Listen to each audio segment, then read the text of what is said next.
9월 23일 화요일 아침 구속사 이야기 사사시대 두 번째 주입니다. 하나님의 백성은 하나님이 뜻대로 그 백성을 다스릴 의로운 왕이 필요하다. 사사기 룻기 말씀을 함께 나누겠습니다. 사사기 16장 28절부터 29절 말씀입니다. 삼손이 여호와께 부르짖어 이르되 주 여호와여 구하옵나니 나를 생각하옵소서. 하나님이여 구하옵나니 이번만 나를 강하게 하사 나의 두 눈을 뺀 블레셋 사람에게 원수를 단번에 갚게 하옵소서 하고, 삼손이 이르되 블레셋 사람과 함께 죽기를 원하노라 하고 힘을 다하여 몸을 굽힘에 그 집이 곧 무너져 그 안에 있는 모든 방백들과 온 백성에게 덮이니 삼손이 죽을 때에 죽인 자가 살았을 때에 죽인 자보다 더욱 많았더라.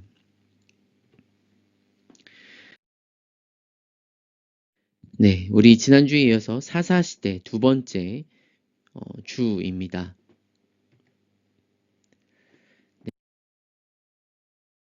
네, 사사시대에 이번 주에 할 것들을 잠깐 요약 개간하자면, 이 사사시대는 하나님의 자비와 은혜가 계속 베풀어지지만 끊임없이 배교하고 불순종하는 이스라엘의 가장 암흑의 시기, 타락한 역사의 시대이죠.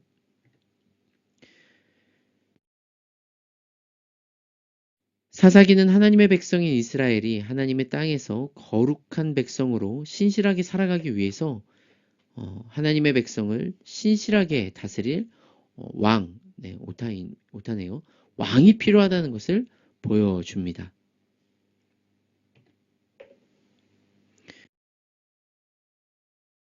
그리고 이어서 사사시대 마지막 이 룻기를 통하여서, 이 룻기를 통해 하나님은 이미 이스라엘을 구원할 왕을 준비하고 계셨음을 알 수가 있는 것이죠. 우린 총 12시대, 창조시대부터 족장시대, 출애굽 광야시대, 가나안 정복시대를 거쳐서 사사시대를 함께 보고 있습니다. 이제 왕정시대로 넘어가기 전 마지막 이 사사들을 보면서 또 하나님 나라가 어떻게 건설되어지고 있는지, 빌드업이라고 하죠. 이렇게 만들어지고 있는지를 우리가 볼 수 있습니다.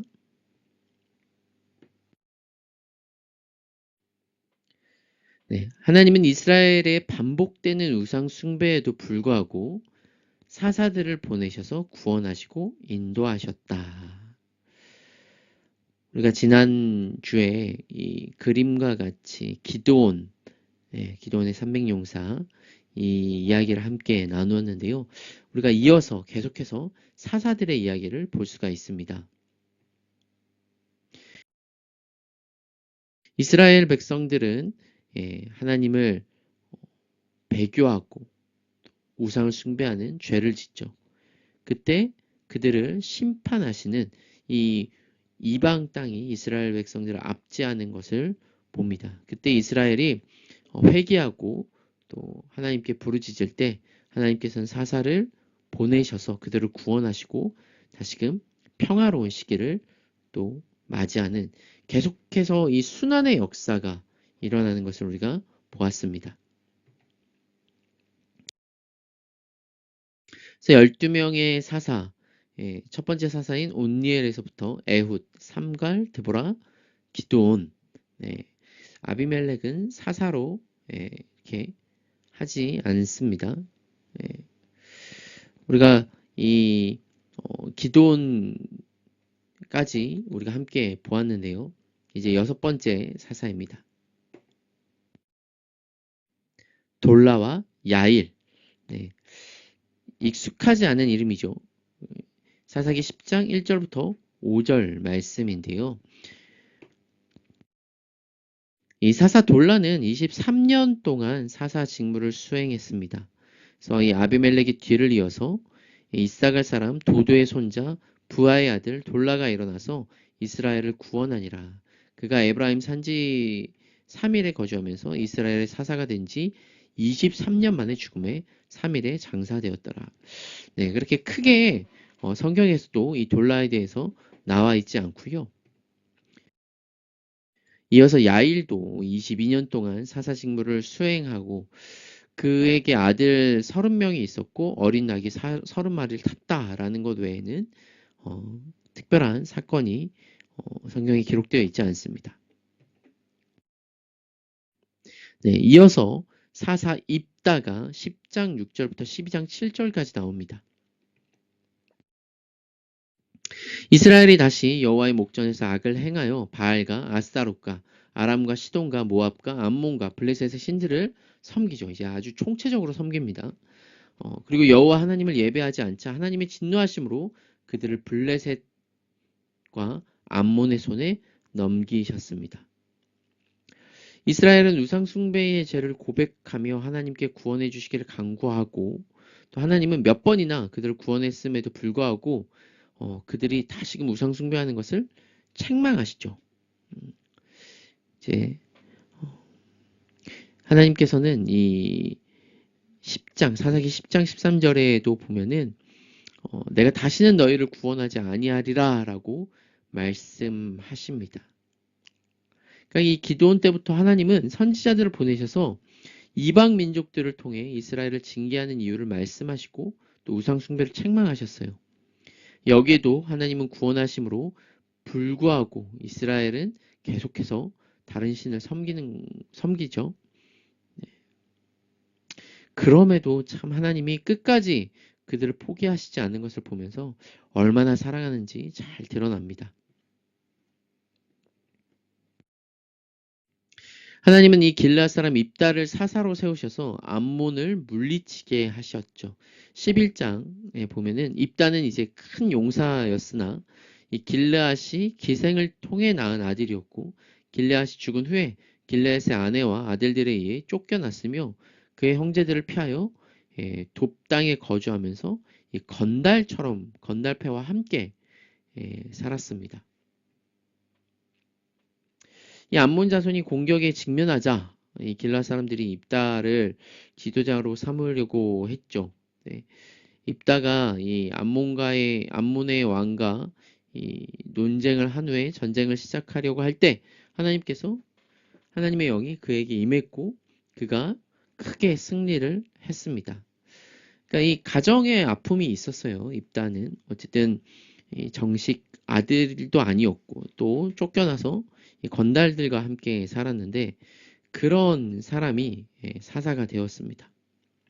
이 입다가 전쟁에 앞서서 이 전쟁에서 승리하고 돌아올 때 자기 집 앞에 나오는 첫사람을 번제물로 드리겠다고 합니다. 근데 이것이 참 하나님이 보기에도 옳은 것은 아니죠. 그러니까 하나님은 사람을 번제로 드리는 것을 원하지 않으십니다.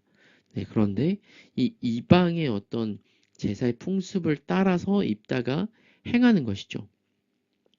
그러니까 입다가 이 엄청난 용사고 또 능력이 있었을지는 모르겠지만 이렇게 인신제사를 서원하는 것은 하나님이 원하시는 것이 아니었어요. 그리고 그 입다의 서원으로 인해 그림과 같이 처음으로 마중 나온 사람이 자기 딸이었고요. 그리고 그 딸에 대해서 고통스러운 결과를 맞이하게 됩니다. 그러니까 회개하고 그냥 돌이키면 됐는데 결국 입다의 딸을 제물로 바치죠. 이 암몬과의 전쟁 후에 입다는 에브라임 지파와의 갈등으로 인해 이 전쟁을 하게 되었고 이때 에브라임 사람 4만 2천 명이 죽임을 당합니다. 그러니까 이제 지파 간의 이 동족 간의 전쟁과 사륙이 일어나는 것이죠. 그래서 이 성경에도 보면은 이 길르앗 사람들이 에브라임을 패해서 도망갈 때 이 요단 나루턱에서 이 도망치는 에브라임 사람들을 찾아서 죽이려고 하는데 시볼렛이라는 어떤 발음, 쉬볼렛과 시볼렛 뭐 이런 발음의 차이로 우리도 이제 사투리를 쓰지 않습니까? 그런 차이로 이 에브라임 사람들을 죽이죠. 그러니까 이스라엘이 그 안에서 이제 내부적으로 분열되어지고 서로가 믿지 않고 이제 서로를 동족들을 이렇게 전쟁하고 사륙하는 일이 일어납니다. 그리고 이어서 사사 입산과 엘론과 압돈, 네, 12장 8절부터 15절. 네, 사사 입산은 아들 30명과 딸 30명을 두었습니다. 사사 압돈에게는 아들 40명과 손자 30명이 있었고요. 그들이 어린 낙이 70마리를 탔다고 합니다.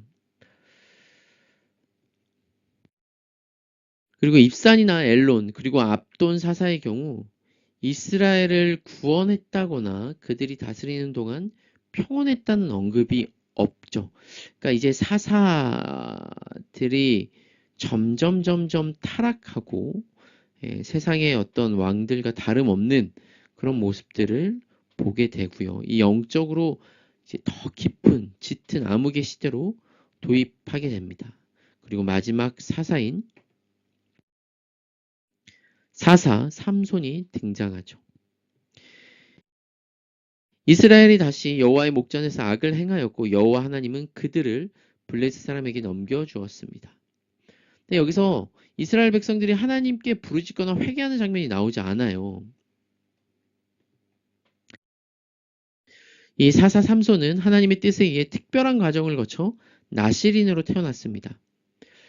이 단지파의 마노아의 아내는 임신하지 못하는 여인이었는데 이 성경 이제 하나님께서 그런 임신하지 못하는 자에게 임신할 수 있는 은혜를 주시고 또 마노아의 아내로 하여금 삼손을 낳게 하시면서 이 나실인이 될 것이다. 그리고 이스라엘 백성을 구원할 사사가 될 것이다 라고 얘기를 합니다. 이 민수기 6장에 나실인의 규례가 나오는데요. 어쨌든 이 나실인은 태어날 때부터 하나님께 바쳐진 자이고 이스라엘을 구원하기 위해 하나님께서 사용한 자이기 때문에 그들이 포도주나 독주를 먹을 수 없었고요. 또 머리에 삭도를 댈 수 없었고 부정한 것을 만지지 못했어요. 예.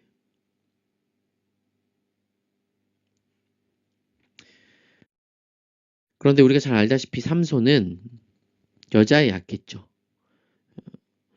하나님은 이 삼손의 결혼을 사용해서 블레셋 사람을 또 치시는 것을 볼 수 있습니다. 14절에서 15절에 보면은 이 딥나에 가서 한 블레셋 여자를 보고 좋아하게 돼서 아내를 맡는데 그때 이제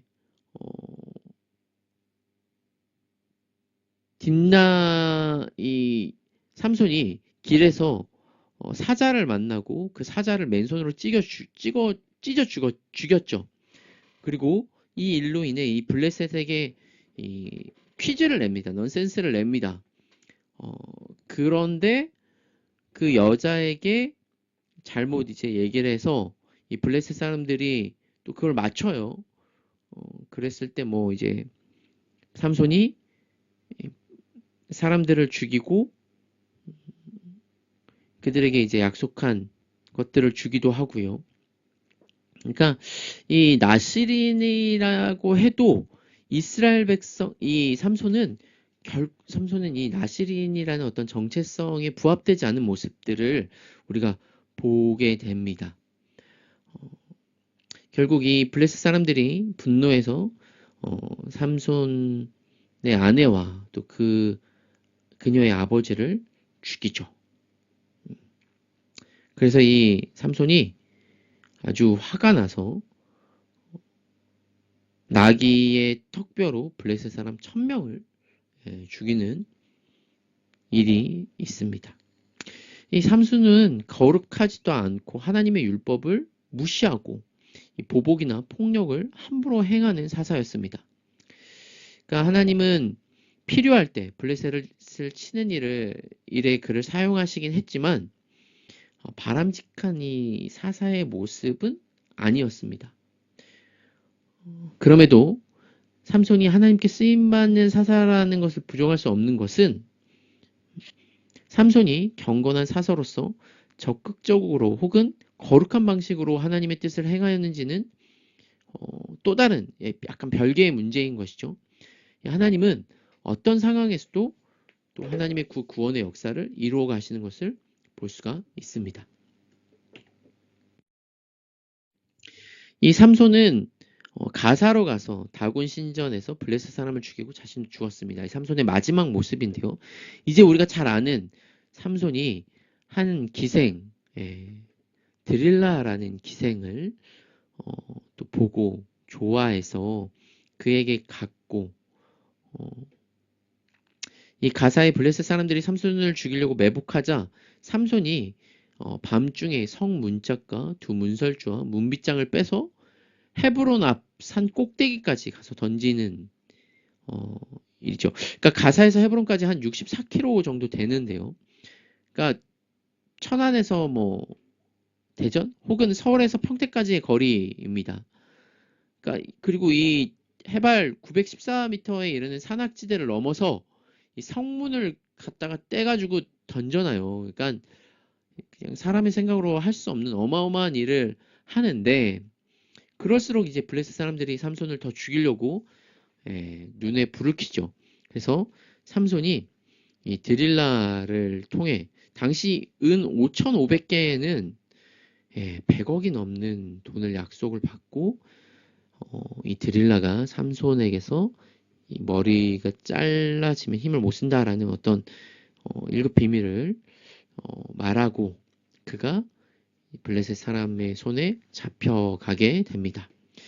그리고 이 블레셋 사람들이 그녀를 그냥 내버려 두지 않죠. 두 눈을 뽑아가지고 놋줄로 매고 옥에서 맷돌을 돌리게 하는 비참한 모습을 볼 수 있습니다.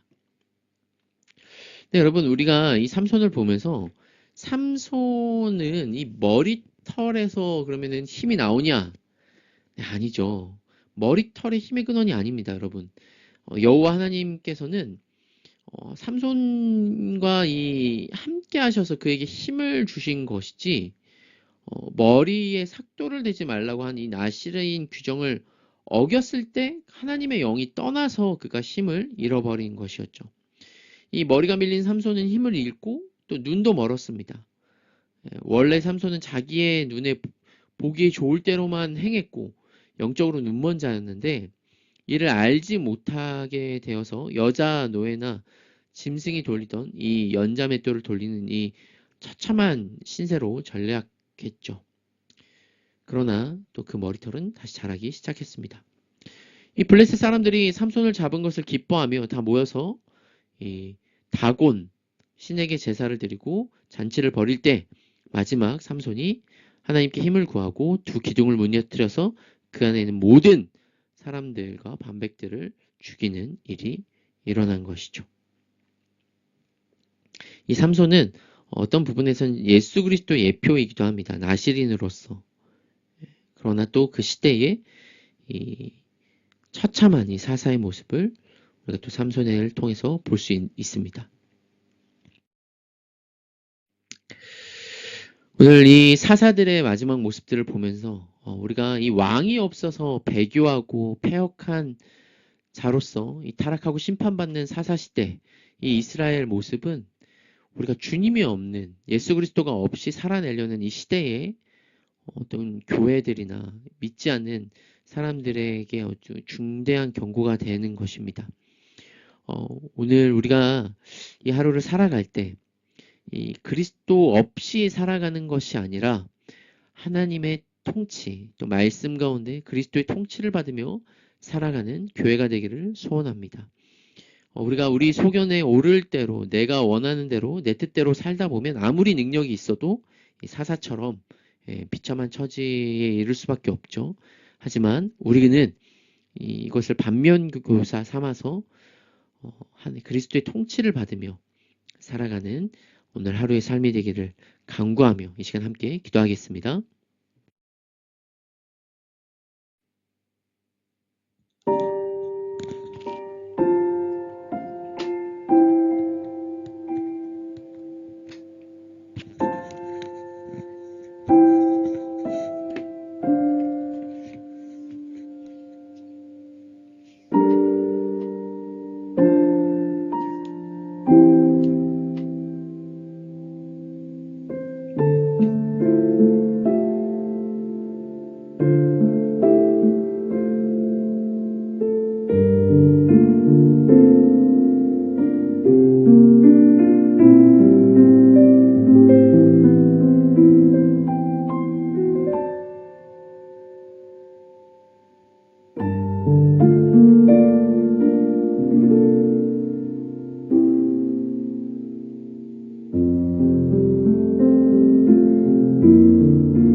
우리를 거룩한 백성으로 부르신 하나님 아버지, 오늘도 우리가 이 땅을 살아갈 때 하나님 없이 내 눈에 보기 좋을 대로 살아가는 것이 아니라 성령을 쫓아 하나님의 말씀을 쫓아 살아가길 소원합니다.